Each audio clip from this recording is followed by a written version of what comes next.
y dar paso a nuestros dos siguientes expositores de la segunda mesa, que redundarán los dos sobre el populismo desde la teoría política. Por un lado tenemos a la maestra Grecia Cordero, quien es candidata a doctora en Ciencias Sociales, en Ciencia Política, por la Facultad de Ciencias Políticas de la Universidad Nacional Autónoma de México, donde es además profesora. Y por otro lado, tenemos a nuestro querido amigo Javier Francé, que se conecta desde Madrid, quien es profesor de teoría política en la Universidad Complutense y que tiene una, pues ya larga carrera en el estudio del populismo, ¿no? En el estudio del populismo desde la teoría política, ¿no? Ahora se está ocupando de estudiar expresiones, digámoslo, a la derecha, ¿no? Ha trabajado mucho sobre el caso de Podemos en España y ahora está trabajando sobre Vox, precisamente también en España. Yo quisiera darle, si ven a bien, la palabra a Grecia en primer término y después escuchar a Javier y abrir evidentemente, posteriormente, abrir una ronda de preguntas-respuestas. Hola, gracias. Buenas tardes. Agradezco la presencia también de quienes nos acompañan en esta mesa de trabajo que forma parte del coloquio Populismos en las Américas, particularmente en su línea temática, el populismo desde la teoría política.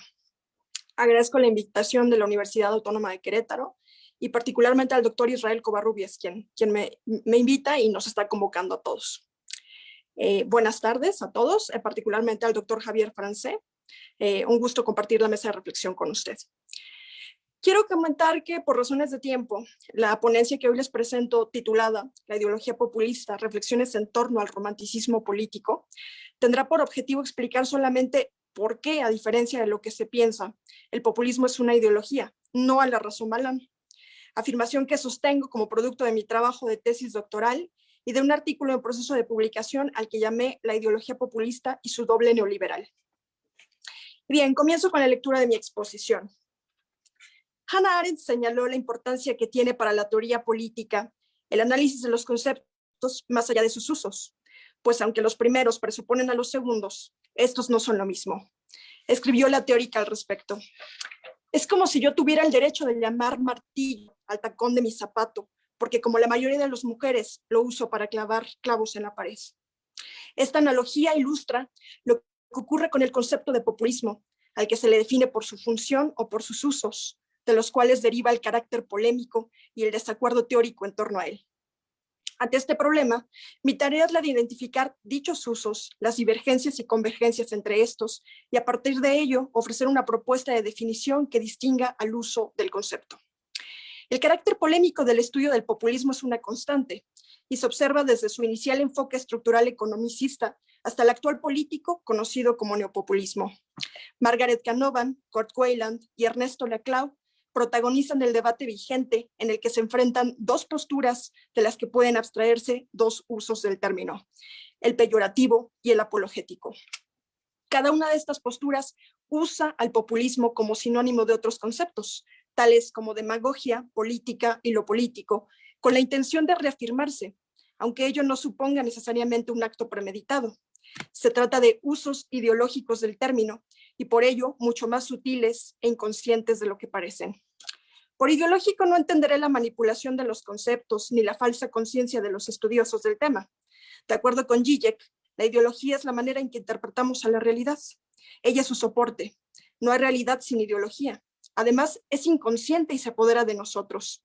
Nadie puede decir por sí mismo, estoy en la ideología, hasta que se encuentra con otro corpus de doxa que permite distinguirlo de su propia posición verdadera, de modo que cada universal ideológico es falso en la medida que incluye necesariamente un caso específico que rompe su unidad y deja al descubierto su falsedad frente a otro universal ideológico. Es por esta razón que las definiciones de populismo tendrán un valor referencial según la posición ideológica del estudioso del tema. Siendo así, se tendría que renunciar a una definición de populismo y concluir que solo se pueden tener posiciones ideológicas enfrentadas al respecto. Sin embargo, me propongo analizar desde la teoría y la filosofía políticas los usos ideológicos del populismo como parte de una crítica cultural a la teoría social, cuya intención no es mostrarse puramente científica o puramente ideológica, sino que pretende definir el populismo a partir de la comprensión de estos usos. De acuerdo con el politólogo alemán Norbert Lechner, identificar los códigos interpretativos o ideológicos, así como las representaciones simbólicas inherentes a la elaboración teórica, es la tarea que la crítica cultural debe hacer a la teoría social, a fin de comprender la manera en que los conceptos funcionan de manera extracientífica. Tal es el caso del concepto del populismo, del cual identifico dos usos ideológicos. El primero de ellos, al que nombro el uso peyorativo o la demagogia como sombra de la democracia. De acuerdo con Margaret Canavan, la democracia como idea y como fenómeno es un punto de intersección entre redención y pragmatismo. Y en la medida que hay una ruptura entre la promesa y el desempeño de la democracia, hay lugar para el populismo, definido como el estilo redencional de la política que acompaña perpetuamente a la democracia como su sombra. Para la politóloga británica, la metáfora de la sombra se refiere a que la democracia redentora es hospitalaria para un romanticismo que se oscurece en la retórica populista, ya que los gobiernos no pueden controlar las condiciones económicas que prometen, de modo que el populismo es un lubricante de la maquinaria democrática pragmática que da lugar a nuevas movilizaciones populistas en el ciclo eterno entre promesa y desempeño democráticos. Escribe en este sentido, y la cito: en la medida que el populismo explote la brecha entre la promesa y el desempeño de la democracia, no tiene fin. Porque si un movimiento populista tiene tanto éxito en apelar más allá de las fuerzas políticas establecidas que en realidad llegar al poder, se revelará su propia incapacidad para cumplir sus promesas, ofreciendo el alcance para nuevas apelaciones populistas al pueblo. Cierro su cita. Ahora bien, si se analiza lo anterior, el hecho de que el populismo se ha definido como el estilo redencional de la política, que acompañe como sombra a la democracia a través de la apelación al pueblo y de las promesas incumplibles para llegar al poder, tiene una analogía con el concepto de demagogia que bien advierte la profesora de la Universidad de Turín, Valentina Pazzi, para quien es posible establecer una correspondencia entre el concepto de Canavan y lo que los pensadores antiguos denominaron una degeneración de la democracia o demagogia, sirviendo como epíteto para calificar de manera negativa al demagogo, cuya forma o estilo de hacer política consiste en la búsqueda de consensos fáciles a través de promesas falsas. Así, por ejemplo, en Platón, la demagogia se vincula a los sofistas o a aquellos embaucadores que con falsa sabiduría adulan a las masas y desean complacerlas. Y en Aristóteles, supone la alteración de la democracia que consiste en el régimen político en el que los aspirantes, actuando de demagogos, llegan al extremo de hacer al pueblo soberano de las leyes, promoviendo el odio hacia los ricos, ganando así la confianza del pueblo para luego convertirse en tiranos. Incluso podían llegar a ser buenos tiranos, como lo fue Pisístrato. Este paralelismo entre populismo y demagogia lo observamos también en la definición del politólogo alemán Kurt Weyland, para quien el populismo es una estrategia política empleada por los líderes políticos personalistas para conseguir y ejercer el poder y cuyo oportunismo se aprecia en la carencia de un compromiso firme con políticas sustantivas o con ideologías, así como por el empleo de una retórica antiélite que descansa en la distinción política amigo-enemigo de Schmitt. Se observa así que tanto en las definiciones de Canavan como de Weyland, la demagogia como concepto toma gran protagonismo, sea como promesa incumplible o como estrategia del dictador. No se necesita estar inmerso en el pensamiento antiguo para percibir el uso del populismo como sinónimo de demagogia. Basta leer algunas de las definiciones más usuales, tales como la del Diccionario de la Real Academia Española, que define la demagogia como una degeneración de la democracia, consistente en que los políticos, mediante concesiones y halagos, a los sentimientos elementales de los ciudadanos, tratan de conseguir o mantener el poder. Otras definiciones la describen como estrategia utilizada para conseguir el poder político, que consiste en apelar a prejuicios, emociones, miedos y esperanzas del público para ganar apoyo popular, frecuentemente mediante el uso de la retórica, la desinformación y la propaganda política. Tiene razón el politólogo neerlandés Casmut cuando concluye que un punto en el que están de acuerdo los comentaristas es que el populismo se entiende como una forma patológica, pseudo y postdemocrática producida por la corrupción de los ideales democráticos. Esto se debe, como puede inferirse, a que las definiciones de Canavan y de Weyland, siendo entre las más reconocidas de populismo, en realidad están refiriéndose a la demagogia como una degeneración de la democracia, pero en un sentido peyorativo, el cual no solo se remite al pensamiento antiguo, sino también a la fundación de las repúblicas modernas de Francia, Inglaterra y Estados Unidos en el siglo XVIII, cuyo principio de representación se basó en un criterio de distinción entre representantes y representados, nos dice Manan. La representación política significó para estas repúblicas incipientes un grado superior de gobierno que seleccionaba a los hombres más competentes para el ejercicio de los cargos públicos y la mejor toma de decisiones, a fin de evitar que el demos irracional e incompetente fuera presa fácil de la manipulación de los demagogos. No obstante, dicho gobierno de los notables sería desplazado por una demanda de democratización de la representación basada en el criterio de semejanza entre representantes y representados, del que surgen los partidos políticos de masas. Es en este contexto en el que Weber sostiene que la dominación carismática y la figura del demagogo son inherentes a esa democracia de masas y además tienen un papel crucial para la organización racional del Estado. De ahí que para el sociólogo alemán, la legalidad y el ordenamiento jurídico son la forma necesaria de la legitimidad, pero no su causa. Comprender esto es fundamental para evitar la confusión entre teoría sociológica weberiana de la dominación legal con la teoría general del Estado, particularmente con la teoría pura del derecho kelseniana que hace incomprensible a la figura del demagogo, a quien ve simplemente como un líder oportunista estratégico que bajo la retórica de las promesas incumplibles y la apelación a las emociones se hace del poder en nombre del pueblo, destruyendo las instituciones del Estado de Derecho para volverse un dictador, ignorando así que la demagogia es la expresión propia y no peyorativa de la permanente constitución aporética de la democracia moderna observable a lo largo de su evolución histórica. Así, por ejemplo, el reconocido filósofo alemán Peter Sloterdijk señala que más que situar a Hitler como el gran estratega que supo hablar en nombre del pueblo para hacerse del poder, él es la figura del demagogo, producto histórico del imperativo democrático de la sociedad de masas que permite la alianza entre la chusma y la élite. La confusión entre teoría pura del derecho y dominación legal ocurre precisamente en las definiciones de Canavan y de Weyland, cuyas definiciones de populismo como sinónimo de demagogia en un sentido negativo no alcanzan a explicar el por qué, pese a las promesas irrealizables, el populismo gana gran fuerza en el terreno político. Señala el propio Weber que no hay dominación sin una voluntad dispuesta a obedecer, ni tampoco sin la creencia en su legitimidad. Por lo tanto, lo que hay que plantearse es cuál es la subjetividad política del populismo que justifica su dominación política. El populismo implica una estrategia, pero no es solo una estrategia si ha de sostenerse, como lo hace, en el terreno de la dominación política, lo que remite al tema de las ideologías.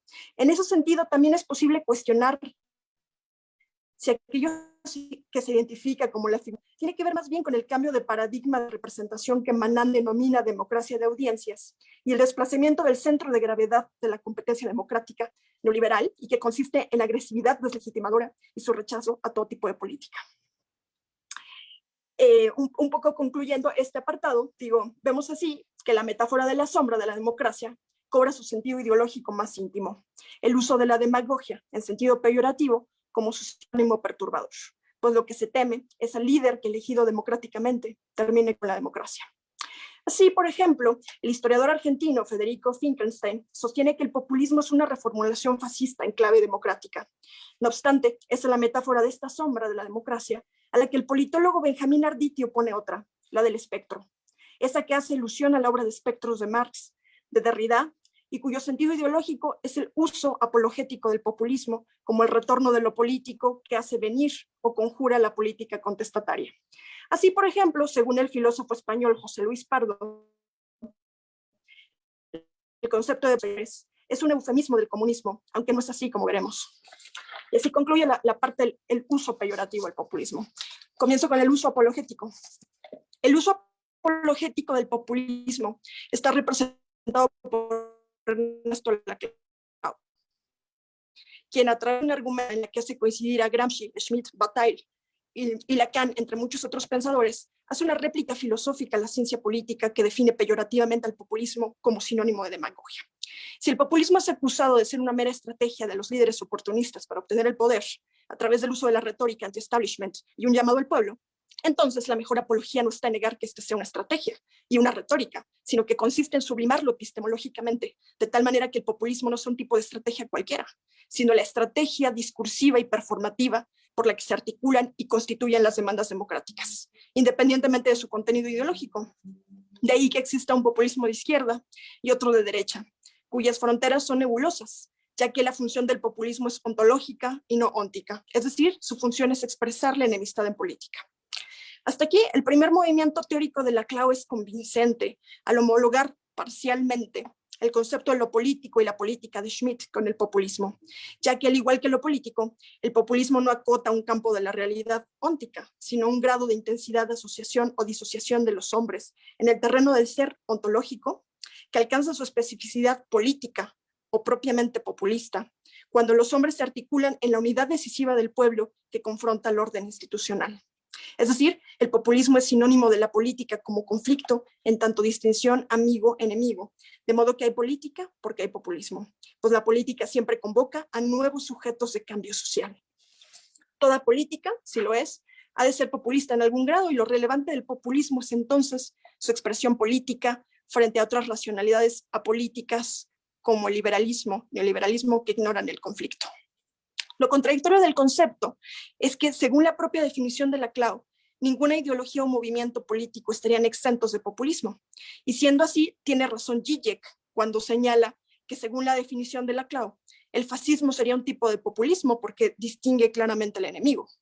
Señalamiento al que, sin embargo, la teoría del populismo de Laclau se opone por definición cuando se analizan con detalle el resto de las categorías conceptuales que la componen. Entonces, la hipótesis de este trabajo va adquiriendo claridad. El populismo como estrategia o lógica política no es sinónimo de lo político o de lo ontológico como tal, que le permite incorporarse a diversos compromisos políticos o ideologías, sino que es una manera específica de entender lo político y la política. Al parecer, Laclau es consciente de esto y escribe lo siguiente, lo cito: ¿significa esto que lo político se ha convertido en sinónimo de populismo? Sí, en el sentido en el cual concebimos esta noción, cierro comillas. Desde luego que lo político no se convirtió en sinónimo de populismo. Fue Laclau quien los convirtió en sinónimos. ¿En qué sentido? En el sentido específico de capturar del concepto schmittiano la flexibilidad de lo político que sitúa al populismo como una lógica política o estrategia que sirve a cualquier política y que está por encima de cualquier contenido y fines sociales, pero depurándolo del esencialismo y del autoritarismo que subyace en la unidad política amigo-enemigo, a fin de que le permita justificar ideológicamente la posibilidad de un auténtico populismo. Para Laclau es posible conocer lo ontológico, pero solo puede hacerse a través de una manera óntica. En otras palabras, el ser solo se manifiesta como populismo. Para comprender esto, es imprescindible la influencia del concepto de lo heterogéneo del filósofo francés Georges Bataille, quien sostiene en su libro El Estado y el problema del fascismo, que a diferencia de la destrucción de la monarquía, en la que los movimientos sociales estaban guiados por el comportamiento autoritario de la revolución, en una sociedad democrática, por el contrario, no necesariamente ocurre lo mismo. De modo que cuando la sociedad homogénea o productiva capitalista sufre una crisis, los elementos heterogéneos de esta, es decir, aquellos disociados o excluidos de las diferentes clases sociales, sobre todo de las clases inferiores, se sitúan en un campo abierto para la efervescencia social, en el que pueden sentirse atraídos por la órbita subversiva o por la órbita de la soberanía. Tal es su explicación para entender por qué la heterogeneidad social excluida se articuló como fascismo u órbita de la soberanía y no como socialismo u órbita subversiva, concluyendo que esto se debe a la estructura psicológica fascista y no a las condiciones económicas que le sirven de base como pensaba el marxismo.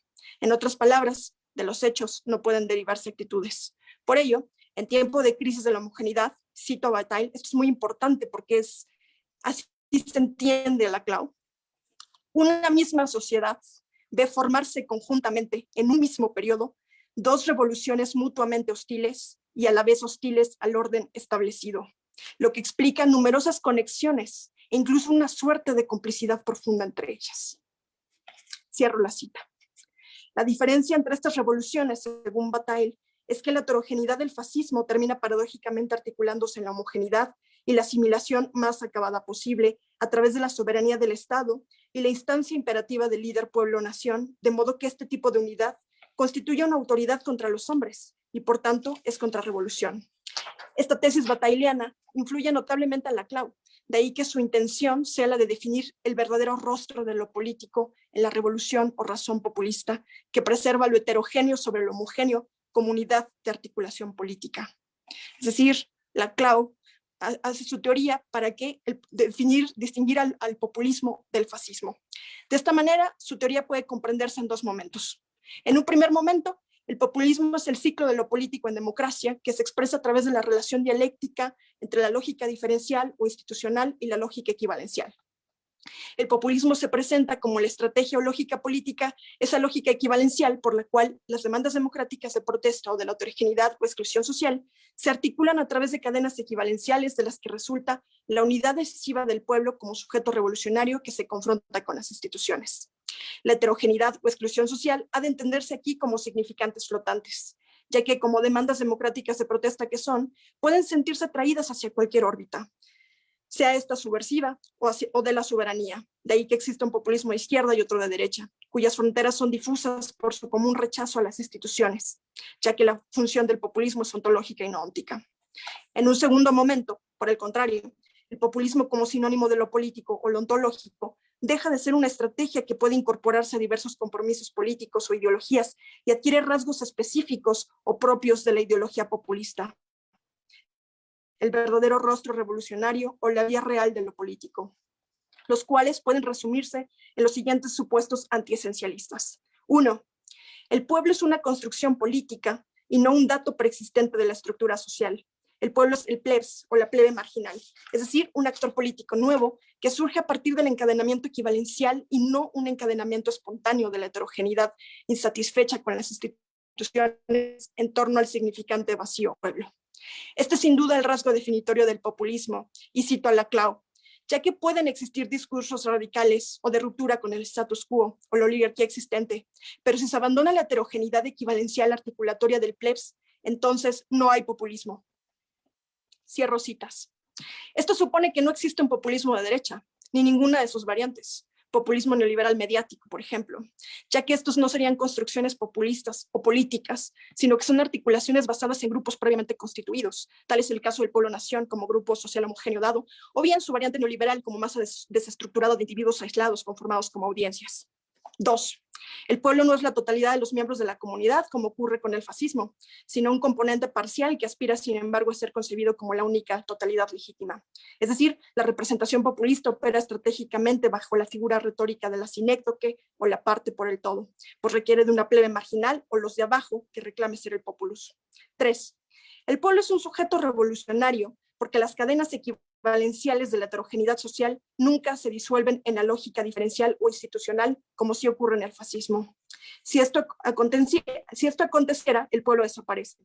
La representación populista, según Laclau, no es autoritaria, y ya que la unidad del grupo, lo cito, es simplemente el resultado de una sumatoria de demandas sociales, pero nunca suponen su asimilación en la unidad política, convirtiéndose así en la condición misma de la construcción de una voluntad colectiva que en muchos casos puede ser profundamente democrática, cierro comillas, ya que no hay una representación totalizadora ni un líder que la represente, en tanto este se identifica o se asemeja como parte de la voluntad colectiva.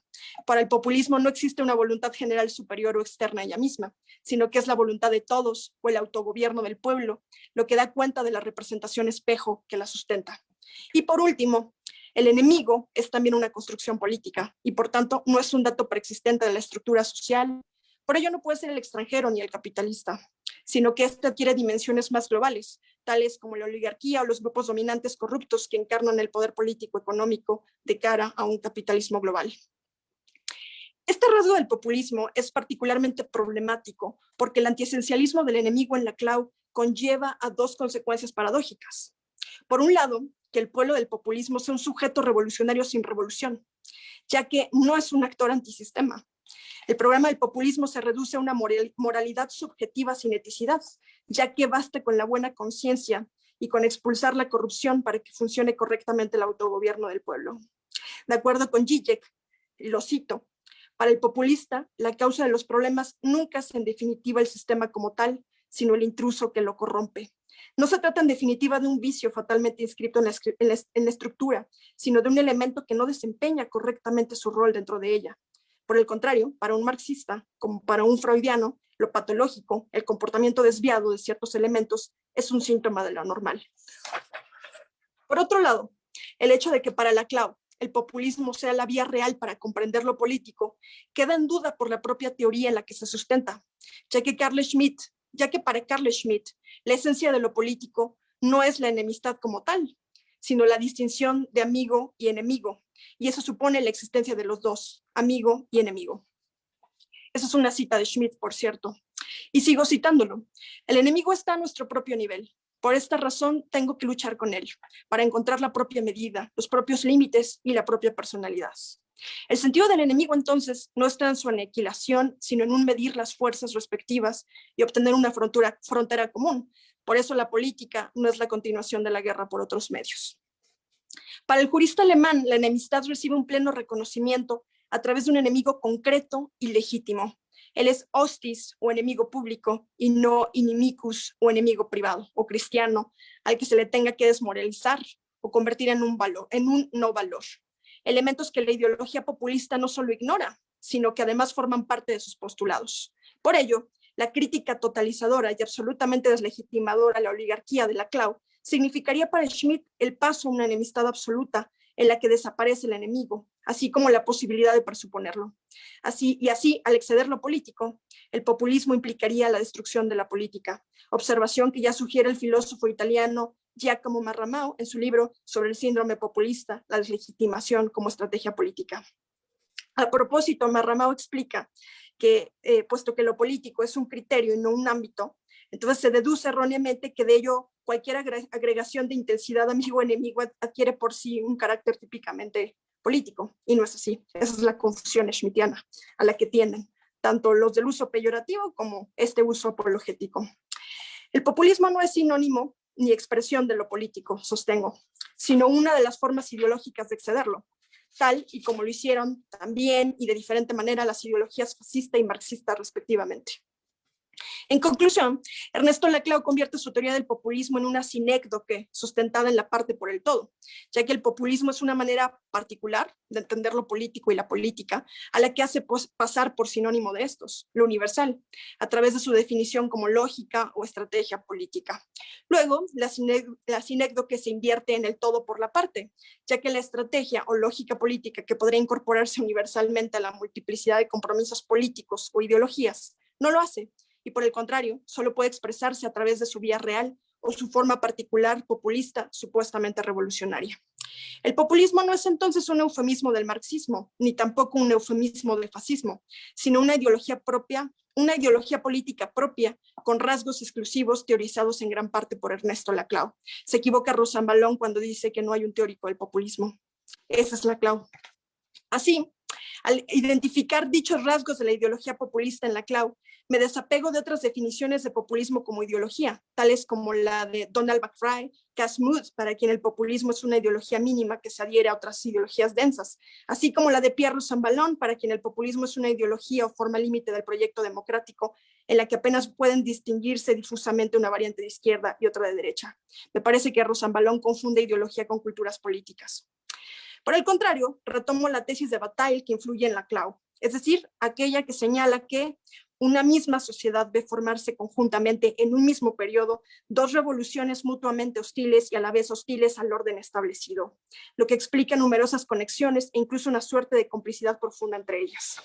Esta complicidad profunda que Laclau aprovecha para llamar populismo es lo que Norberto Bobbio denominará la común antidemocracia de las ideologías radicales o antidemocráticas. De acuerdo con Bobbio, cuando se cree que las ideologías están en crisis, es cuando más presentes y radicalizadas están, pues lo que está verdaderamente en crisis es la democracia y sus centros ideológicos, tanto de izquierda como de derecha. Así que, aunque parece que las ideologías radicales son una misma cosa, pues comparten cultura política y métodos autoritarios, ya decían por ahí, de ahí que lean Schmitt, etcétera, nos dice Bobbio, no, o sea, aunque compartan métodos, no van a compartir fines ni intenciones, y eso es lo que es posible distinguir una izquierda y una derecha. A partir de estos supuestos, sostengo que no existe un populismo de derecha, sino que se trata de neoliberalismo, no fascismo como pensaba Laclau, es neoliberalismo, en el cual, en su punto más álgido, alcanzará tintes fascistas. Tenemos así las dos caras de la moneda, neoliberalismo y populismo, dos ideologías antidemocráticas opuestas entre sí, pero que tienen en común que son opuestas al sistema, lo que hace que exista una complicidad profunda entre ellas y que se confundan entre sí, por su común matriz romántica, que deriva en antipolítica y despolitización. Tiene razón Giacomo Marramao, cuando hace 20 años sentenció que en nuestra época global viviremos En esta época global viviremos bajo el signo de Herder antes que bajo el de Kant o el de Hegel. ¿Y qué decir a ello? La democracia en su articulación con las instituciones podrá ser una máquina anacrónica, pero si se descompone, todo irá a parar al vacío.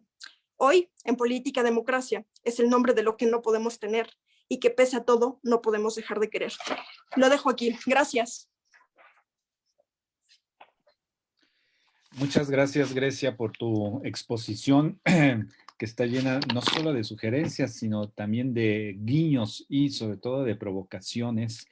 Creo yo que se va a animar ahora un buen debate, ¿no? Una vez que termine su exposición Javier. Sin más, le dejo la palabra a Javier Francé, que le agradezco también, al igual que a ti, Grecia, que estén acá con nosotros. Bueno, gracias, Israel. Se me escucha bien, ¿verdad? Sí, está muy bien. Vale, perfecto. Me alegro. Bueno, gracias, Israel, por la invitación. Gracias y me alegro de compartir la mesa con Grecia, con la que tenemos bastantes coincidencias, me parece. También alguna disidencia, pero tenemos coincidencias.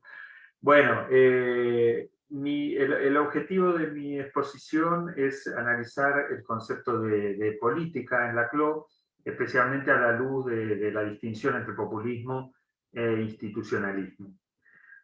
Entonces, a mí me interesa mostrar la oscilación entre el concepto de política como hegemonía y el concepto de política como populismo, y que esta idea de política como populismo para mí es normativa, porque asimila la política al cuestionamiento del orden, no a su construcción hegemónica, sea contra el orden o como reproducción de este.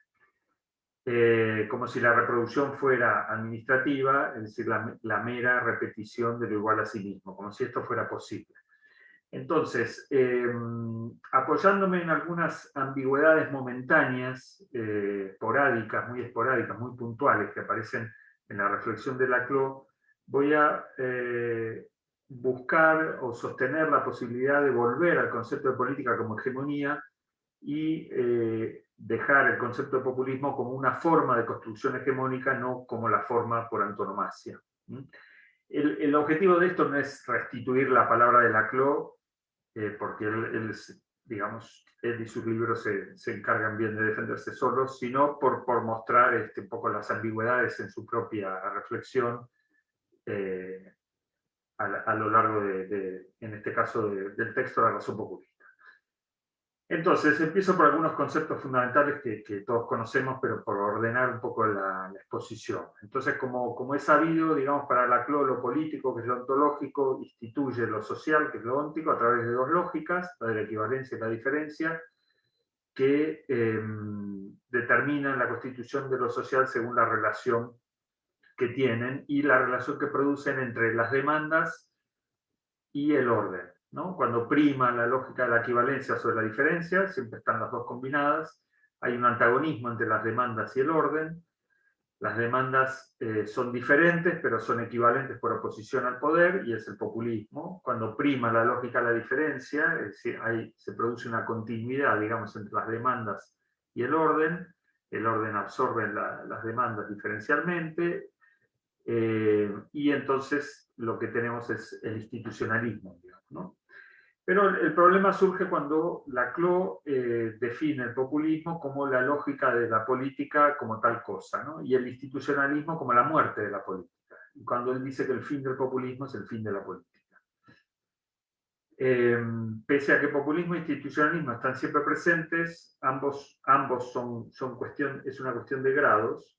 El populismo se da en un orden político y por lo tanto con instituciones que no obstante para Laclau son siempre institucionalistas, es decir, satisfacen demandas y de esa manera desarman la cadena equivalencial que potencialmente constituye al pueblo populista.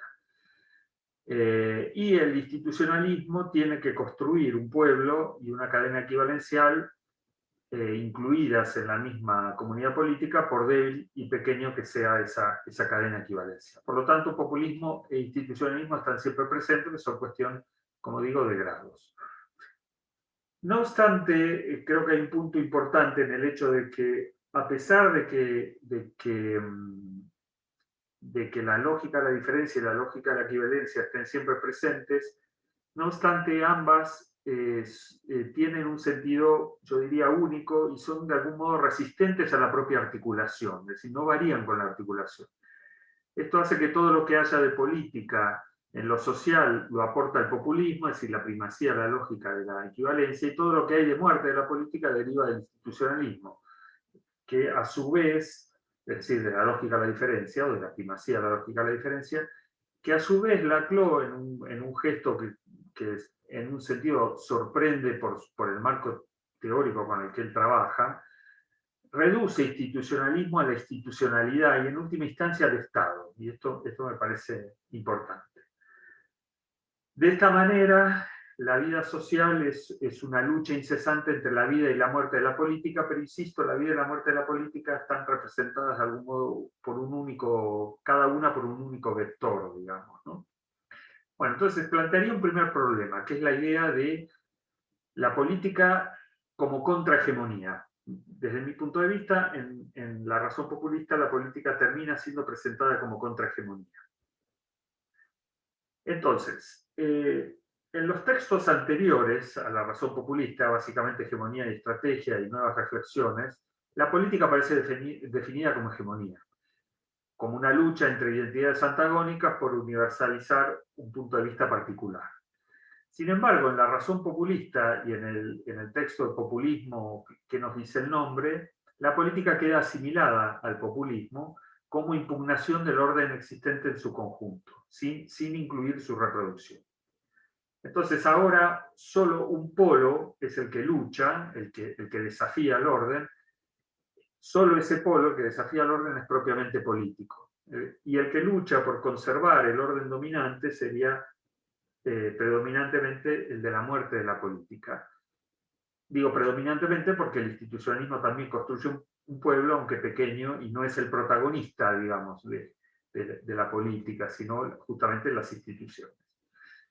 De esta manera, la política queda asociada a la contrahegemonía y la hegemonía a la administración, digamos, ¿no? Y esto es posible, insisto, por una doble reducción del institucionalismo a lo institucional y de lo institucional a lo estatal.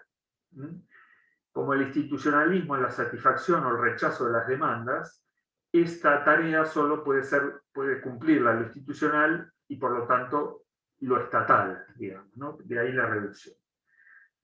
Entonces, esta construcción para mí es una construcción llamativa en el sentido que sería una especie de simétrico opuesto de la identificación clásica del populismo con el Estado. Solo que cambia el signo y ahora el Estado vuelve a ser el lugar de la política, pero de la muerte de la política, no de la política en su más alta expresión o en su expresión propiamente dicha.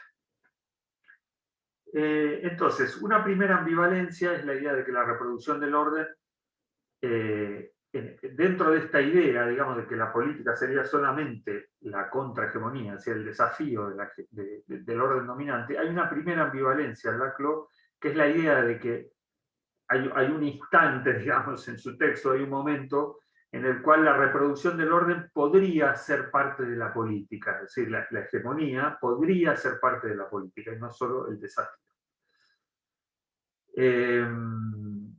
Al definir el populismo, es decir, Laclau parte de que toda política tiene algo de populismo, ¿verdad? Pero no toda política es populista de igual modo. Pero al definir el populismo, en el texto sobre el populismo que hay en el nombre y en la razón populista, al definir el populismo en su mínimo y máximo grado, no lo hace de igual modo. En el mínimo grado no incluye la impugnación del orden y solo la incluye en el máximo grado. Entonces cito un parrafito del texto de ¿Qué nos dice el nombre? Él dice, comillas, solo tenemos política a través del gesto que abarca al estado de cosas existente como un todo sistémico y presenta una alternativa respecto al mismo. Hasta ahí sería, digamos, la cuestión populista clásica. Pero aquí viene un pequeño quiebre. Y abre un paréntesis y dice, o por el contrario, cuando defendemos al sistema existente frente a otras alternativas potenciales. Y cierro la cita. Entonces ahí está incluyendo en esa última frase pequeña, está incluyendo la defensa del sistema como parte de la política, es decir, la reproducción entra de lleno en la política. Esto permitiría diferenciar entre populismo y política. La política quedaría como un antagonismo, pero no necesariamente como oposición al orden, sino a la otra identidad en lucha por la hegemonía. Podría incluir, por ejemplo, la reproducción hegemónica del orden y la construcción de un pueblo solidario con ese orden, como sería el institucionalismo. Coherente, además, con la idea de que la sedimentación no clausura, digamos, la dislocación del orden, que es ontológica. Y esto está en Nuevas Reflexiones. Por lo tanto, el populismo pasaría a ser una forma de política del antagonismo, la forma que toma el antagonismo cuando se dirige contra el poder, contra el orden o contra la oligarquía. Yo creo que esta diferenciación entre populismo y política es más consecuente con el carácter formal de los conceptos de Laclau. Porque si la política fuera el populismo, entonces habría tres rasgos de contenido del populismo que deberíamos incorporar a la política. La impugnación del orden, por un lado, el eje arriba-abajo, por otro lado, y en tercer lugar, la explicitación del antagonismo o de la frontera política. Entonces la política dejaría de ser, digamos, entre comillas, simplemente el rasgo, un concepto formal según el cual una parte universaliza su perspectiva, sino que tendría que incluir estos tres rasgos que serían más de contenido. No podría tomar cualquier forma, sino que tendría que estar obligada a tomar estos tres rasgos del populismo. Además, creo que la obligación entre estos tres rasgos, una de sus obligaciones es explicitar el antagonismo. Si la política, para ser tal, tuviera la obligación de explicitar el antagonismo, como hace el populismo al trazar la frontera interna, impediría ver una de las formas de despolitización más propias de la hegemonía actual, y que es la de negación del conflicto por parte de las democracias consensuales, que desde mi punto de vista, por supuesto que siguen siendo políticas. Entonces, estos tres rasgos, en esta separación entre populismo y política, quedarían, insisto, como propios del populismo, pero no se trasladarían a la política. La segunda ambivalencia sería la idea de que las demandas insatisfechas pueden no necesariamente conducir al populismo, ¿no? Vamos a ver cómo aparece. Entonces, en el sentido dominante, digamos, en la reflexión de Laclau, el sentido dominante es que la relación entre demandas e instituciones es más o menos de la siguiente forma. La demanda es una petición cuando es satisfecha diferencialmente por las instituciones, en el institucionalismo, cuando es absorbida, y la demanda se transforma en una exigencia cuando no es satisfecha por las instituciones, y por lo tanto comienza el proceso de solidarización, digamos, o de solidaridad con otras demandas en una primera y embrionaria forma de populismo, en esa primera forma de relación equivalencial entre demandas insatisfechas. Esta concepción dominante también se quiebra por un instante en una frase breve en La razón populista, cuando Laclau dice que, cito, a una demanda que, dice él, satisfecha o no, permanece aislada, la denominaremos demanda democrática. Entonces, esta idea de que satisfecha o no puede permanecer aislada, permite desligar el mantenimiento del orden de la satisfacción de las demandas, desvinculando la afirmación de que el institucionalismo, por lo tanto, es igual a las instituciones formales e igual al Estado. Permite, además, creo, enriquecer el concepto de institución, llevándolo más allá de la idea del Estado, que además sorprende que la obra de Laclau no tome esta forma, y permitiría ver este concepto ampliado, que el efecto sedimentador y despolitizador no solo está cumplido por las instituciones formales estatales, que son las únicas capaces de satisfacer demandas, por lo tanto operaría esta reducción en Laclau, sino otras instituciones que no son formales ni estatales, pero son instituciones sociales, los medios, los partidos, la escuela, los sindicatos, etc. Y por lo tanto el Estado ya no sería ese único lugar de la política, en el caso de la CLO como lugar de muerte de la política, pero el único lugar, el centro único del institucional, sino que sería más abierto. Además, simultáneamente esto permitiría, yo creo, pensar algo, la idea de satisfacción de la demanda de una manera más coherente con la concepción discursiva de lo político de la CLO. Es decir, pensar que no es la satisfacción material de la demanda lo que solidariza a esa demanda con el orden, o la insatisfacción material lo que la opone, sino la interpretación que merezca por parte de, en este caso, de los actores, que es decisiva en la relación entre los actores y la comunidad. Justamente creo que además en estos años de crisis han sido, desde mi punto de vista, elocuentes al respecto, al menos en España, que es un país fuertemente institucionalista.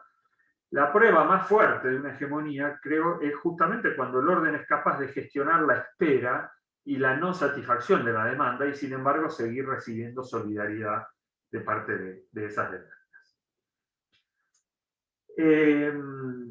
Entonces, ahora quisiera abrir un apartado acerca de la cuestión de si es la muerte de la política o la despolitización lo que realmente está operando. Digamos, ¿no? Desde mi punto de vista es la despolitización, no correspondería hablar de la muerte de la política, como lo hace la CLO. Vamos a ver, o voy a intentar argumentar por qué.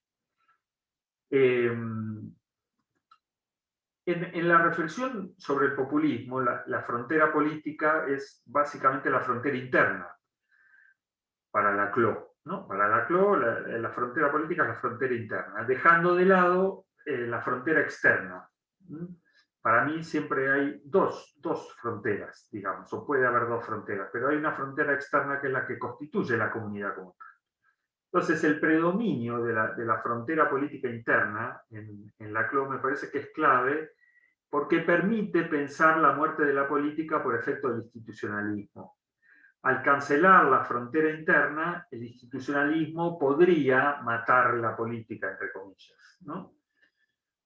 Pero justamente el institucionalismo es lo que hace coincidir, dice la CLO, al pueblo con los límites de la comunidad, es decir, lleva la frontera interna a la frontera externa, es decir, elimina la frontera interna haciéndola coincidir con la frontera de la comunidad. Si hay comunidad, y esto ahora lo digo yo, no lo dice la CLO, si hay comunidad, tiene que haber una frontera externa, porque la identidad es una diferencia, digamos, ¿no? Entonces, este carácter implícito de la frontera externa no aclara la confusión en la CLO acerca de en qué nivel se produce la muerte de la política, si en el óntico o en el ontológico. Daría a entender que se puede dar en el ontológico, lo cual contradiría la lógica del antagonismo como diferencia ontológica, ¿no? Desde mi perspectiva, la frontera política, como dije, es doble: externa es la que constituye la comunidad e interna la que se subordina a la primera y organiza la disputa por la hegemonía.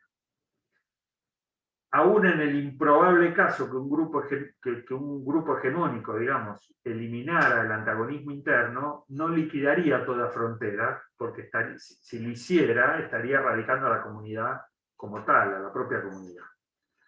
Entonces, desde mi punto de vista, si lo ontológico en la CLO es dislocación, por lo tanto es identidad como diferencia y lo político como antagonismo, la muerte de la política solo puede darse en lo óntico y solo puede darse como despolitización.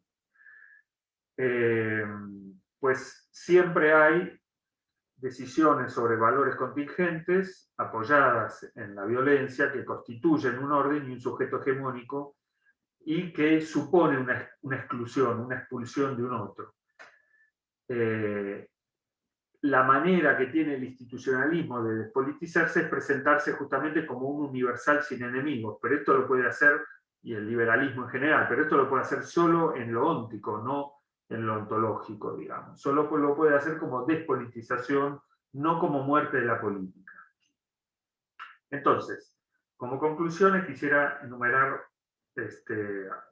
4 o 5 puntos, brevemente. Entonces, desde mi perspectiva, la política es hegemonía, no populismo. El populismo es una forma de la política. La política, digamos, el populismo cuestiona perdón, el populismo es una forma de la política, es una forma de construir la hegemonía. Si la política fuera idéntica al populismo, quedaría cuestionado el carácter formal y analítico del concepto de política y de hegemonía en Laclau.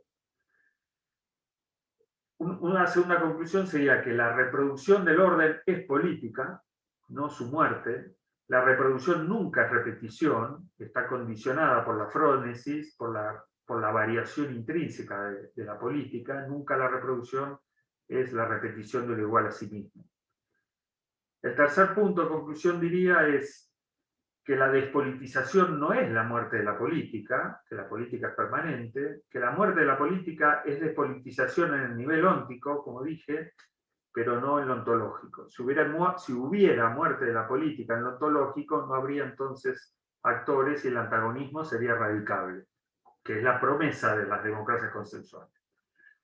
El anteúltimo punto de la conclusión sería que la distinción entre la política y lo político es la distinción entre lo instituyente y lo instituido, pero no como lugares, Estado, sociedad civil o Estado no Estado, ni vinculados a una relación cuasi mecánica de corte racional, material y funcional entre demanda y Estado, que es llamativamente como parece pensar Laclau, la cuestión de las demandas satisfechas o insatisfechas, muy al modo clásico de Easton, digamos, sino que son sentidos ubicuos que tienen, digamos, aquí siguiendo a Schmitt diría, tienen su cuartel general en el Estado, pero no exclusivamente.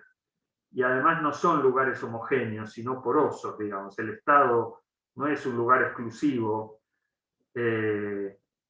ni de la política ni de su muerte, digamos, ¿no? Son arenas de lucha. Y la última conclusión diría que la política como populismo, esta identificación que hace Laclau, es una definición normativa, no analítica, diría, y quisiera sostener con todas las dificultades esta distinción. No porque distinga política de no política, lo cual es inevitable, sino porque esta división es valorativa, no analítica en sus propios términos, en los propios términos de Laclau. Incluso Laclau le critica a Rancière, por ejemplo, dice: usted pone del lado de lo no político cosas las cosas que no le gustan, y la contracara es que usted no acepta como políticas cosas que no le gustan. Bueno, parece que en Laclau este gesto se repetiría, se le podría decir: usted califica como muerte de la política justo aquello casualmente que no le gusta, ¿no? Y califica como política aquel orden por el cual parece inclinarse. Entonces, la impugnación del orden tiene rasgos similares a su afirmación. Implica una frontera, implica la construcción de un pueblo, implica la lucha por universalizar un sentido particular. Por lo tanto, es igual de político, digamos, que la reproducción que la impugnación. La diferencia sería que la denuncia del orden, la clave, el eje arriba-abajo y el aspecto no institucional del populismo, justamente no es central para la definición formal y para el concepto de hegemonía y de política. No asegura la afirmación de todos los rasgos ontológicos de la política, sí del antagonismo, pero no del carácter no fundamentado o infundamentado o cofundacional de la política, porque podría hacerse, digamos, en nombre de un pueblo esencializado, ¿no? Y creo que aquí hay también un elemento propio de Laclau, que creo que es una distinción que falta en la razón populista entre lo óntico y lo ontológico, y muchas veces pasa los populismos realmente existentes como populismos que también en lo óntico respetan esa lógica ontológica de infundamentación, cuando muchas veces no es así, sino que presentan un pueblo esencializado, digamos, ¿no? Y aquí lo dejo. Gracias. Muchas gracias, Javier. Creo que hay muchos puntos, sí, como decías, en común con relación a lo que la propia Grecia también nos había expuesto acá, pero pienso yo que hay también una de algún modo, una lectura, digámoslo, no común en torno a lo que es Laclau y la teoría de Laclau sobre el populismo, ¿no?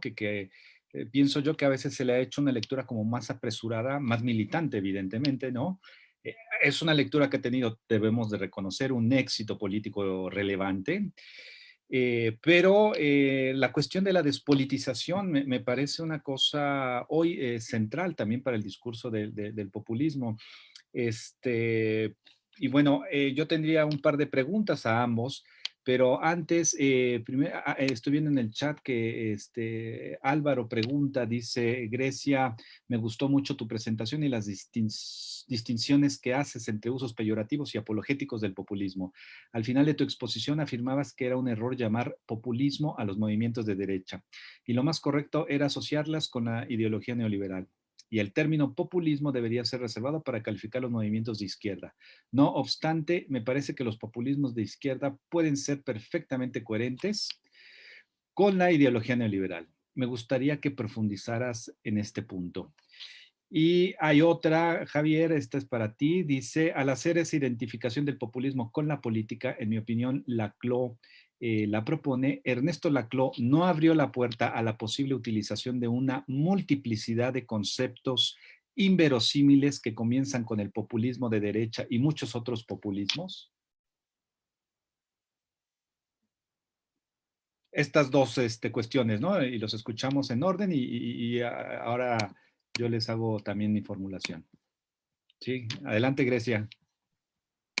Gracias por la pregunta, Álvaro. Justo por eso ya no abordé más sobre el romanticismo en política, que es lo que sigo desarrollando.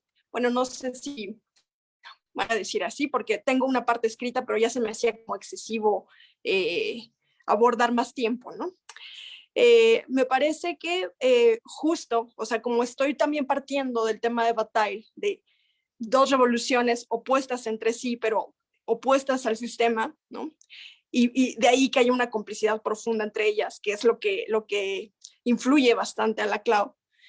Y bueno, para mí también es determinante en cuestión de mi tesis. Me parece que hoy lo que predomina, y no es algo es algo que yo ya he encontrado también en otros autores, Marramao lo dice hace 20 años, ¿no?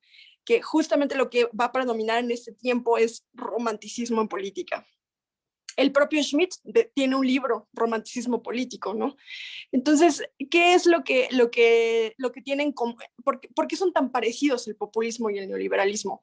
De hecho, aunque tengan, digamos, intenciones opuestas en el discurso, la estrategia van a coincidir completamente. ¿Por qué? Porque el romanticismo va a partir del postulado de que el conocimiento es algo interno. Te suena al neoliberalismo con su postulado de que el individuo sabe lo que es bueno para sí y solamente él puede decidir, ¿no? Entonces va a haber un rechazo a la política. Este principio va a tener por consecuencia que hay un rechazo a la política. Entonces, en el populismo también esta idea del conocimiento como algo interno es el pueblo bueno y sabio. En fin, estoy desarrollando toda una tipología de cómo van a coincidir estas ideologías, porque justamente tienen como presupuestos al romanticismo en política. Entonces te digo, uno de los principios es el supuesto de que el conocimiento emana, ¿no? de ti mismo, a diferencia de la Ilustración, por ejemplo, que pensaba que el conocimiento era algo externo a sí mismo.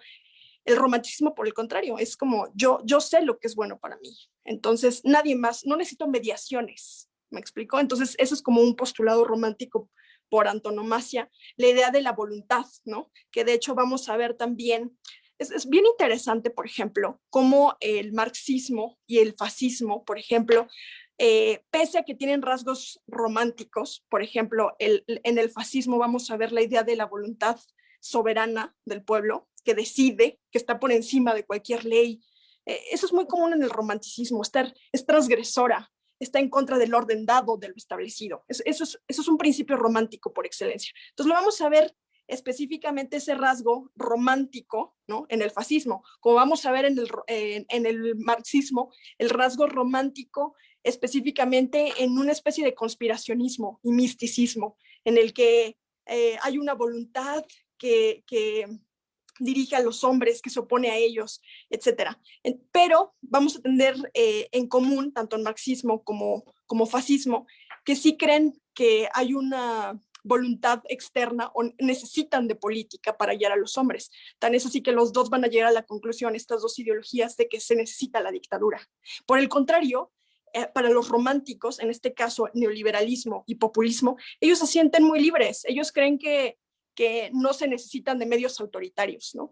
Como insisto, bajo estos dos principios de que ellos saben lo que es bueno para sí mismos, entonces ellos se sienten muy libres, ¿no? De ahí el rechazo a la política, de ahí la idea de la autorresponsabilidad individual en el neoliberalismo y el autogobierno del pueblo en el populismo, ¿no? Pero vemos que en la práctica política, o sea, estas ideologías, nos diría Hermann Heller, tienen en común que están en desconexión con lo real, con la organización real del Estado, de la política. Entonces, de ahí que, claro, entiendo cuando en el uso peyorativo dicen, pero es que todas sus promesas son falsas, son incumplibles, porque se sabe que cuando en la representación se busca una identidad, resulta que a mayor identidad entre representantes y representados, pues mayor representación, ¿no? O sea, justo lo contrario a lo que se piensa, ¿no? Entonces son estas paradojas del gobierno representativo también las que están aquí en juego, ¿no? Entonces, no sé si más adelante vamos a continuar con esto como para especificar cómo coinciden, ¿no? Incluso, por ejemplo, lo vamos a ver en el neoliberalismo, vamos a ver cómo esta idea antipolítica nos va a llevar a la figura del líder outsider de la política, a diferencia del populismo, que está pensando en un héroe redentor de la política. Pero, o sea, son muy, muy, muy parecidas porque tienen una matriz romántica de pensamiento. Entonces, quizá en otra oportunidad pueda leerles la otra parte de esta conferencia de cómo coinciden populismo y neoliberalismo y con todo su anclaje, ¿no? En el populismo voy a ver claramente ese postulado moral del que nos habla Müller, tiene que ver con romanticismo también. O sea, justamente nos dice Rosset, ¿no? El filósofo Rosset, que cuando justamente como efecto de la globalización, ¿no? Hay un sentido de desprotección, de desanclaje. Entonces, cuanto más nefasto sea el estado de una persona, más romántico estará, ¿no? Entonces, tiene que ver con este regreso, el retorno. Por eso no es que necesariamente el populismo sea conservador, sino que guarda esos rasgos románticos de un retorno, idealizar las cosas, idealizar un pasado. Entonces, es entender la subjetividad política, tanto del populismo como del neoliberalismo, ¿no? Entonces, bueno, creo que lo dejo aquí, no sé si, y seguramente ya di pie a más dudas, pero bueno, espero que podamos seguir platicando específicamente cómo yo veo los rasgos de cada una de estas ideologías. Gracias. Gracias, Grecia. Javier, hay otra pregunta, ¿te la leo también? Sí, la primera no entendía bien a qué se refería. Te quería pedir que me la aclararas un poquito, porque era lo del populismo igual a la política, que daba lugar a conceptos como extravagantes como el de populismo de derecha. Esa era la idea. Sí, porque dice, Ernesto Laclau no abrió la puerta a la posible utilización de una multiplicidad de conceptos inverosímiles que comienzan con el populismo de derecha y muchos otros populismos. Okay. Esa era la idea. Y la segunda dice, ¿usted diría que Laclau construye una conceptualización ad hoc a una época de identidades complejas en la que ya no se puede apelar a ningún actor social colectivo identitariamente homogéneo? ¿No? Ya. Okay. Bueno, empiezo por la segunda. No, justamente a mí me parece que, digamos, no creo que sea ad hoc. Me parece que justamente digamos, yo creo que la gran contribución de Laclau es el texto Hegemonía y Estrategia, digamos, ¿no? Y justamente ahí lo que él empieza a pensar es, antes de, o los dos, digamos, Mouffe y Laclau, son capaces de pensar, digamos, antes de la crisis de la Unión Soviética, bueno, la crisis final, quiero decir, porque la crisis ya era larga, justamente, más allá de la idea del sujeto, de la clase trabajadora como sujeto esencial, etcétera, etcétera. Y ahí es donde ellos piensan una articulación de demandas plural, que, digamos, en la cual de algún modo están llamando a la socialdemocracia europea, digamos, pero no solo, a, digamos, prestar atención a muchas demandas que eran demandas que sobrepasaban la idea de las demandas del mundo del trabajo, ¿no? Como las ecologistas, las multiculturales, las feministas, etcétera, las nucleares o antinucleares, etcétera, etcétera. Entonces, incluso en hegemonía y estrategia hay una distinción que se parece mucho a la distinción entre populismo e institucionalismo, que a mí me interesa rastrear y estoy trabajando para otro texto. Ellos, lo digo muy rápido, ellos hacen una distinción entre luchas democráticas y luchas populares. Entonces ellos dicen que las luchas democráticas son las propias de sociedades complejas como, de algún modo, las europeas, aunque no solo. Aunque ellos dicen claramente que el libro está dedicado a la realidad europea y que no pretenden ser, digamos, tener una implicación o representar la problemática latinoamericana, por ejemplo. Y las luchas populares, dicen ellos, son justamente las luchas de cuando la política se simplifica, dicen ellos. Por ejemplo, las luchas anticoloniales, las luchas más propias de las independencias, la liberación del tercer mundo, etc.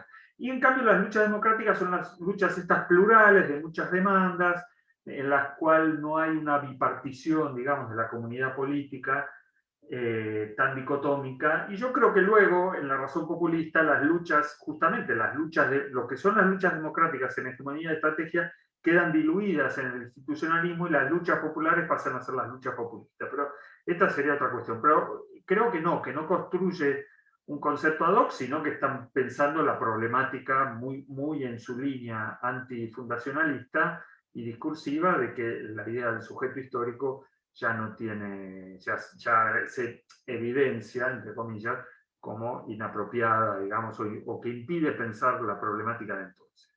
Eso por un lado. En cuanto a la primera pregunta, no creo realmente que sea la homologación de populismo y política lo que lleva a pensar la posibilidad de un populismo de derecha o un populismo de izquierda. Yo creo que dentro de la idea de que el populismo es una forma de construir la hegemonía, en términos formal, justamente, en términos de pueblo-oligarquía, permite pensar también formalmente un populismo de izquierda y un populismo de derecha. Creo que no es contradictorio. ¿En qué términos formalmente? En el sentido de que el populismo de izquierda ampliaría el demos y el populismo de derecha cerraría el demos. Esto no es ningún juicio de valor, ni siquiera es un juicio de valor sobre la democracia, digamos, porque permitiría pensar, digamos, parece más obvio que el populismo de izquierda iría en la línea democrática porque amplía el demos. Siempre ampliar no implica eliminar una frontera, evidentemente, ¿no? Y en el caso del populismo de derecha, que sí parecería que al cerrar el demos iría en contra de la democracia, quizá iría más bien en contra de una democracia liberal, pero no necesariamente una idea más rusoniana de la democracia como voluntad del pueblo. Ese pueblo podría ser definido más restrictivamente y funcionaría como un sujeto democrático, que luego, bueno, ahí ya sería una cuestión más de preferencias que no vienen al caso. Pero no creo que sea el problema de la identificación del populismo con la política lo que abre estas conceptualizaciones, ni me parece que sean realmente inverosímiles o más o menos disparatadas.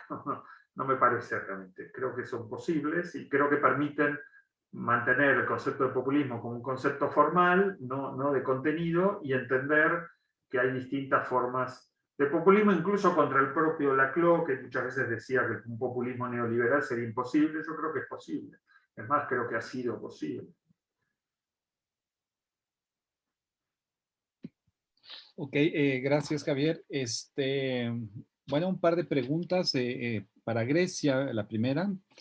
Dice, no habría que distinguir en el romanticismo en un primer momento liberal, pero luego otro, un periodo más influyente de Burke y de Mestre, defienden justamente, que defiende justamente contra el individuo la tradición y el prejuicio. O sea, de estos dos momentos en torno al romanticismo. Y una que yo quisiera hacerte, Javier, sería en torno a lo que llamabas la gestión de la espera y la no satisfacción de las demandas, ¿no? Si bien entendí, tendría que ver, por otro lado, con la cuestión de la promesa en la política. ¿Y cómo se colocaría esa cuestión de la gestión, incluso, llamémosle ya históricamente, exitosa de la espera y la no satisfacción de la demanda?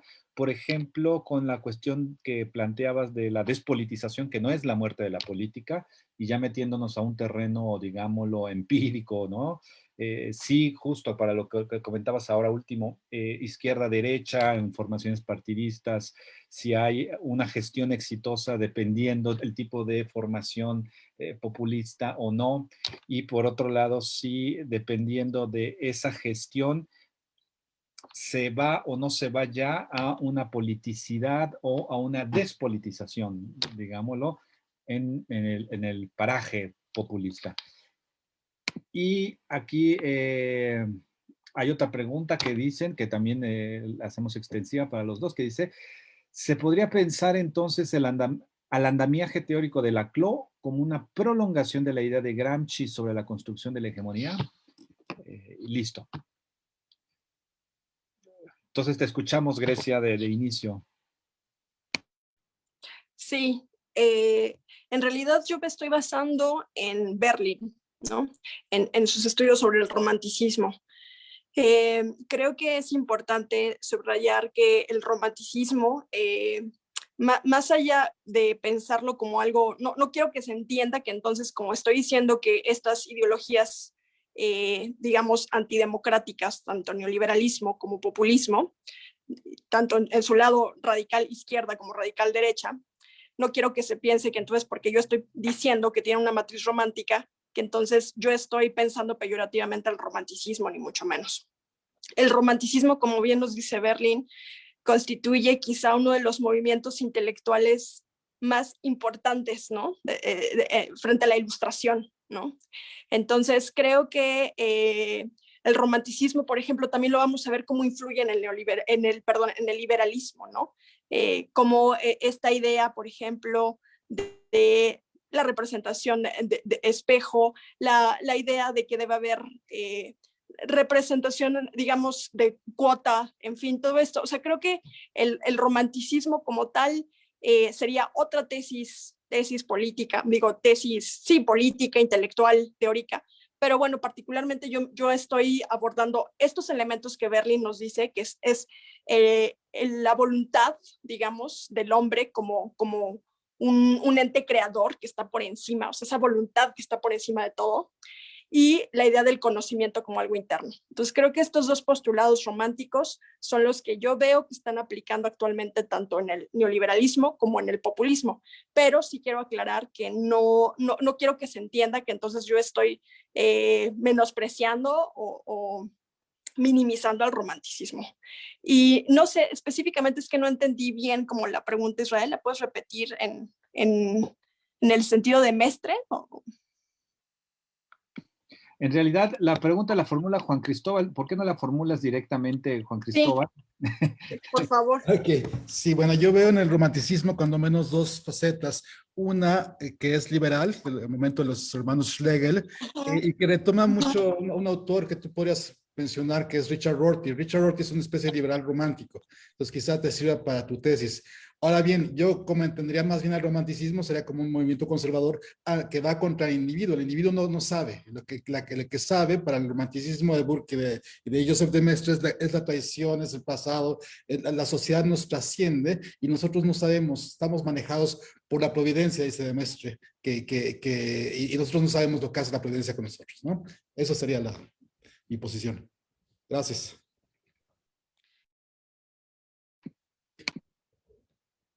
Lo escucho. Tu micrófono, Grecia. Gracias. Disculpa. Sí, gracias, Juan Carlos.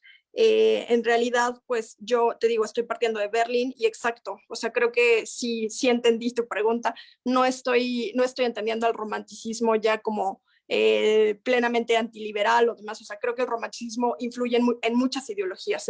En gran parte de las ideologías va a tener una aportación, pero sí creo que en las actuales, neoliberal y populista, es predominante, es predominante. Entonces, te agradezco, pero y en ese sentido sí me quedo con Berlín, ¿no? Con esta idea de ilustración versus romanticismo, ¿no? La ilustración justamente, Marx es un hijo de la ilustración finalmente, ¿no? Y como el proyecto de la modernidad, la razón, en el hecho rusoniano, ¿no? Por ejemplo, hay que obligar a los hombres a ser libres. Entonces, ahí está la cuestión, ¿no? Ahí está el meollo de la cosa, ¿no? Puedes...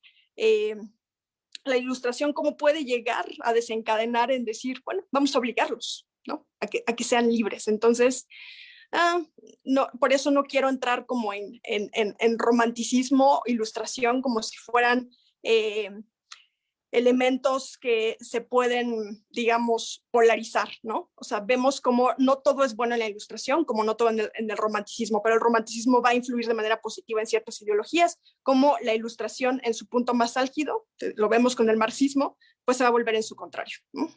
Contrario a la libertad, cuando era un ideal de la ilustración, ¿no? Hacer libres a los hombres.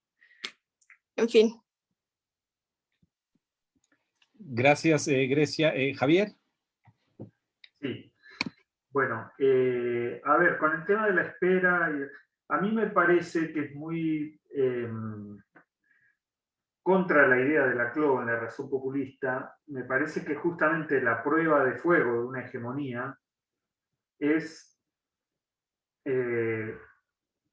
digamos, o para decirlo de una manera, de otro modo, ¿cómo no sería hegemónico un orden que logra la solidaridad del demos, para decirlo, tanto sea ciudadanía, sea pueblo, como se lo quiera pensar?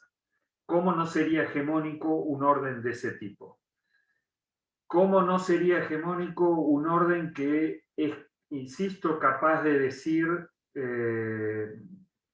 como ocurre en España, como viene ocurriendo en España con las dos crisis de los últimos años, pese a todas las turbulencias, digamos, inéditas también que hay, ¿cómo no sería hegemónico un orden que es capaz de decir, que es capaz de mantener la promesa de que las demandas tienen lugar dentro de ese orden, pero no exactamente ahora, sino dentro de un tiempo? Y que es más, aquel que lo pida ahora de algún modo es insolidario y está desconfiando de un orden que efectivamente en algún aspecto se lo puede mirar o puede ser visto como un orden que logró a lo largo de varias décadas, digamos, o de varios años, estoy hablando del orden de la transición, transformar el país y satisfacer muchas demandas que habían quedado muy atrasadas, digamos, por decir así. Entonces, en ese aspecto yo creo que no es tanto que la despolitización es un elemento fundamental en la política de hoy en día. Creo que hay varias formas de despolitización. Una de ellas es, no sé, podríamos decir el discurso técnico-económico, por ejemplo, el discurso neoliberal es un discurso despolitizador que muestra, digamos, un saber de la economía, no solo que la economía tiene sus reglas propias, sino que a su vez tiene un saber específico al cual la gente común no puede acceder. Hay todo un lenguaje, hay toda ya no es una jerga, es un dialecto, digamos, el de los suplementos de economía, por ejemplo, ¿no? Es un verdadero dialecto, ni siquiera seguramente nosotros podemos, que no es que nos cueste leer, digamos, pero no digamos, no entendemos o no captamos. Y muchos elementos más. Me parece que diría que otra forma de despolitización es la disolución de la responsabilidad política en la responsabilidad jurídica, por ejemplo. En los últimos años, esto que la corrupción está muy sobre el tapete en casi todas las sociedades, digamos. Bueno, la reducción de la pérdida de especificidad de la responsabilidad política en la responsabilidad jurídica. Todas estas formas comparten, habría algunas más, comparten la pérdida de especificidad de lo político, justamente. En el caso de la responsabilidad, del tema de la corrupción, porque no es una cuestión de delito, es una cuestión de responsabilidad sobre lo público. Eso es lo que pone en juego la responsabilidad política, no el delito. Después puede haber además un delito. En el caso de la economía, evidentemente, el carácter político de lo económico. El carácter político, el carácter abierto a la decisión de valores, en términos weberianos, etcétera, etcétera. Cosas que son, creo que, obvias. Entonces, en ese aspecto, la despolitización yo creo que es un gesto político y es un factor hegemónico. Entonces, no es la muerte de la política. Se presenta así como muerte de la política. Yo creo que ahí hay un fallo, me parece una indistinción en la CLO, en el sentido de decir, bueno, se presenta como muerte de la política, pero evidentemente que no es la muerte de la política. Y el populismo, por otro lado, se presenta no siempre como la, digamos, explicitación de la politización. No siempre. Por ejemplo, en el caso del peronismo en Argentina, ha tenido, en los últimos tiempos, digamos, con el kirchnerismo, ha tenido una forma más de aceptación, más de que el pueblo es una construcción, pero en términos históricos la idea de que el pueblo era la clase trabajadora y que la clase trabajadora era un actor esencial y que era la columna vertebral de la nación, que a su vez la nación también era esencial, en lo óntico funcionaba de ese modo. Entonces, no, yo creo que esa distinción de cómo se recompone en lo óntico aquellas lógicas ontológicas es decisivo, porque si no se comete también no me gusta decir el error, pero la derivación no solo de que el populismo es la máxima expresión de la política pensada en términos de infundamentación. Eso no es cierto. No es cierto, eso depende de cada experiencia histórica. Hay que ir a ver cada experiencia histórica si es así o no es así. Y luego lo de la prolongación de la teoría de la hegemonía de Gramsci, da para mucho esto, pero voy a intentar resumir en 2 puntos. Sí, pero, evidentemente, sí, pero. En estrategia de hegemonía, en hegemonía de estrategia socialista, yo creo que ahí hay ellos se basan en Gramsci, también, digamos, podríamos decir, que no está mal, usan a Gramsci, pero yo creo que, y lo fuerzan un poco, porque al final Gramsci era aunque tiene un discurso evidentemente contra el economicismo más simple, digamos, no deja de ser un determinista económico, y ellos, tanto Mouffe como Laclau, lo explicitan en el libro. Eso por un lado. Yo creo que eso deriva de una quizá digamos, de una tradición de cómo pensar, que es esta idea de pensar con los míos, ¿no? Que por suerte yo creo que cada vez se pierde más, ¿no? Porque efectivamente hay mucho en la CLO de Weber, hay mucho de Schmitt, pero no está explicitado, digamos, ¿no? Pero, claro, eran autores que no provenían de la corriente, digamos, de la iglesia marxista. Entonces, para transformar el marxismo, ahí había una política de la teoría, digamos, ¿no? Que bueno, es aceptable, pero yo creo que la heterodoxia, ¿no? Creo que siempre trae más bien buenos resultados que malos, ¿no? Y un ejemplo muy bueno es el que ponía Grecia de Isaiah Berlin, por ejemplo, ¿no? O Rorty, por ejemplo, que son pensadores que se los podría situar en la escuela postfundacionalista y son liberales, digamos, justamente es una cuestión epistemológica. Bueno, pero quiero decir que sí pero por la cuestión determinista, pero también sí pero por otra cuestión que a mí me parece interesante, que es que ellos a su vez prometen, digamos, la posibilidad de reducción, digo yo, de conversión, vamos a decirlo más neutralmente, de la política en pura guerra de posiciones. Y yo tengo mis dudas. Gramsci no tenía dudas. La guerra de movimientos ocupa un lugar.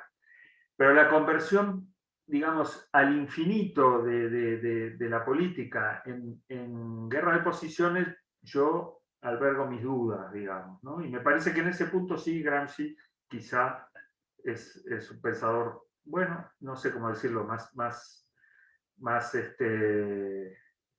potente a la hora de pensar lo político, digamos, ¿no? En ese punto, no en el otro, pero sí en ese.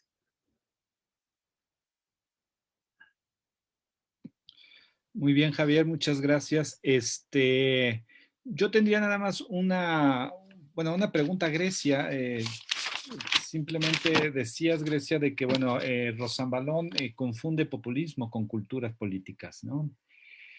Me gustaría que ahondaras en ello, ¿no? Es decir, ¿qué está entendiendo justo por culturas políticas y a su vez por populismo, ¿no? Porque creo yo que en algunos debates, evidentemente, se desliza muy rápido la explicación culturalista desde un punto de vista de la cultura política para comprender lo que no se pueden comprender, no se puede comprender a veces desde el punto de vista de la cultura política, ¿no? O sea, pienso yo, Guillermo O'Donnell decía hace muchos años que cuando en la ciencia política terminamos explicando desde un punto de vista, los fenómenos desde un mero punto de vista de la cultura política, quiere decir que no estamos entendiendo los fenómenos políticos, es decir, que son fenómenos donde hay juegos de poder, ¿no? Hay luchas por ese poder, hay estrategias, hay combinaciones, ¿no? Pero que van más allá de la mera enunciación de, bueno, somos premodernos porque, o somos postmodernos porque, bueno, es la cultura política que se enraizó en ese país, en esa sociedad. Y O'Donnell objetaba mucho digamos, ese clivaje, vamos a ponerlo así, para los estudios, sobre todo en torno al poder. A mí me llamó mucho la atención cómo lo planteaste, ¿no? La observación, la objeción, de hecho, a Rosambalón. Me gustaría que si la pudieras ahondar, por favor. Sí, gracias, Israel. Básicamente, lo que yo estoy pensando cuando pienso, valga la redundancia, cuando hablo de Rosambalón, es que, por ejemplo, yo coincido, estoy construyendo el tipo ideal de populismo, yo coincido en prácticamente los 5 rasgos que él está planteando. Creo que cuando los rastreas históricamente y con base en el romanticismo, que toda la teoría del romanticismo que nos brinda Berlín, sí vamos a encontrar todos los rasgos que nos dice Rosambalón. O sea, yo coincido ahí plenamente. La diferencia, por ejemplo, es que pienso que es cultura política. ¿En qué sentido? En que nos está describiendo, tan es así que termina diciendo Rosambalón, ¿no? Es un límite del proyecto democrático. Por eso hay una variante todavía de izquierda y de derecha. Porque en realidad lo que nos está describiendo Rosambalón todo el tiempo es cómo coinciden populismo de izquierda y populismo de derecha, el mal llamado populismo de izquierda y populismo de derecha. O sea, en realidad está describiéndonos cómo comparten, digamos, una cultura, digamos, autoritaria, ¿no? Por así decirlo. Entonces, creo que esto nos lo dice muy bien Bobbio, ¿no? Bobbio nos dice, tan solo cuando analizas que una ideología no puede ser al mismo tiempo de izquierda y de derecha. Creo que ahí también hay muchas confusiones en el nivel teórico, porque nos dice Bobbio, ¿no? Hay una confusión axiológica entre la izquierda como propiamente democrática y la derecha antidemocrática. Entonces sería ahí tomar como parte de una demonización o conflicto de valores en el que vamos a decir, no, la derecha, ¿qué es lo que le pasa también a Müller, ¿no? El populismo es de derecha porque es autoritario. Entonces, no, nos dice Bobbio, no podemos tener como exclusiva de la democracia a la izquierda. Hay una izquierda autoritaria, como hay una derecha autoritaria, hay un centro izquierda, lo ideal socialdemocracia, que es democrático, y un centro derecha democrático también. Entonces, lo que estamos viendo, a mi parecer, a partir de Rosambalón, y con lo que nos dice Bobbio, es que justamente no puede haber, es la contradicción de Rosambalón, ¿no? Una contradicción que no podemos entender sin Bobbio, ¿no? Justamente, una ideología no puede ser al mismo tiempo de izquierda y de derecha. Más bien, hay variantes democráticas y variantes autoritarias. Entonces, lo que nos está describiendo Rosambalón, más bien, así yo como lo veo, es cómo comparten, digamos, todos los principios autoritarios, ¿no? Tanto esa izquierda como esa derecha autoritaria. Entonces, yo creo que ahí no puede ser comprensible sin Bobbio, ¿no? Básicamente en su libro de la izquierda, ¿no? Distinción entre izquierda y derecha. Entonces, yo lo estoy viendo desde esa perspectiva, ¿no? No sé si queda claro. No, sí, quedó claro. Una última pregunta, Javier, que, que por alguna razón yo no lo había pensado cuando leía Laclau. Este, la ausencia de una referencia o de una atendibilidad al concepto de Estado, ¿no? En términos teóricos, en la teoría de Laclau, ¿no? Pero que mi modo de ver sería que eh, tendrá que ver, yo evidentemente te lo pregunto porque tú lo conoces mejor que yo, tendrá que ver también de la propia filiación intelectual de Laclau en términos de que por ahí alguien decía, y que ese alguien es Norberto Bobbio, precisamente, que el marxismo nunca construyó una teoría política sobre el Estado, ¿no? O sea, el Estado no es una categoría relevante para el discurso filosófico marxista. Entonces, ¿cómo explicar ausencia, vamos a ponerlo así, de la noción de Estado, cuando en última instancia el populismo como hegemonía, desde un punto de vista histórico, lo que tiene en su horizonte es el Estado? ¿Sí? Sí, claro. Yo creo que también a eso que vos decís, creo que se le puede añadir algo que tiene, a mí me parece que esa inversión, digamos, de que la política, digamos, en Rancière también está, yo creo, bueno, quizá es bueno, no es por establecer un origen, pero quizás es el origen del problema en Laclau. Esta idea de invertir los términos clásicos, ¿no? Ahora la política ya no es el Estado, entonces, pero seguir pensándolo como lugares. Entonces el Estado ya es la muerte de la política, y entonces lo político es esa justamente romantización de el desborde del Estado por parte de aquello que no es la política, digamos, institucional y todo esto, ¿no? Y me parece que, como me hacía observar un colega hace tiempo, curiosamente, por, por una vuelta muy curiosa y paradójica, termina siendo un diagnóstico bastante liberal, ¿no? Del pueblo contra el Estado, de algún modo, ¿no? Y es atractivo pensarlo así, ¿no? Es sugerente.